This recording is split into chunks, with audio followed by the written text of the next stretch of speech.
let us discuss this question.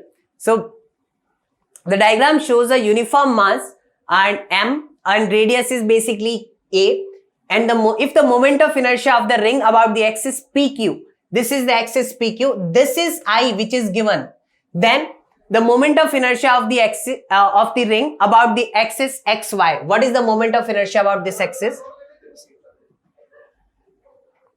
So what I am going to do is I need to find the moment of inertia of this ring or disc, whatever it is, about this axis. So that is what I need to find, and this is given as I. So I'll call it ICM because these two lines, they are parallel, and this axis is also passing through the center of mass. So this is why I am calling it ICM. Just apply the formula, and for the parallel axis theorem, formula is I equals to ICM plus MD square. So here the moment of inertia, this ICM we need to find. So I'll write ICM I need to find. The I is I and the MD square. So mass is M and the distance is basically A by 2. So A by 2 square of that. So that ICM is the thing which we need to find, and that is going to be I minus MA square by 4. And this is the answer. Now if we want to further get the answer, then I will say that this is a uniform ring. Now we already know that for the uniform ring, this moment of inertia is what?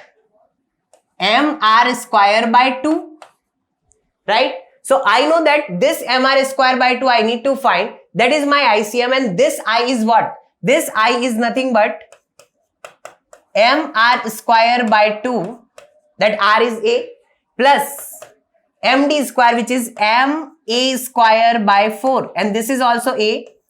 So I'll say it is basically ma square half plus 1/4, that is going to give me 3/4, and that is I. So what is the value of ma square? The value of ma square is going to be 4I by 3.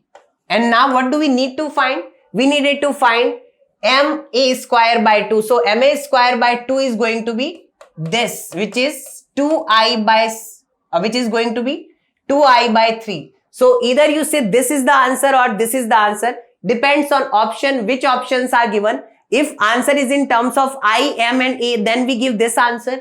And if answer is in the term of I only, then this is the answer which you have to give. Now, let us discuss the next concept, that is radius of gyration. So what is radius of gyration? Basically, if the particle of same mass is placed at a distance equal to radius of gyration from the axis of rotation, then it will bear the same moment of inertia as the body has. Now, see, how do we do that? If this is a ring, I am taking the example of a, let us take the example of a disc. So this is a disc and this is the axis I am talking about. So this is a disc having m mass, r radius. So moment of inertia about this axis is going to be mr square by 2.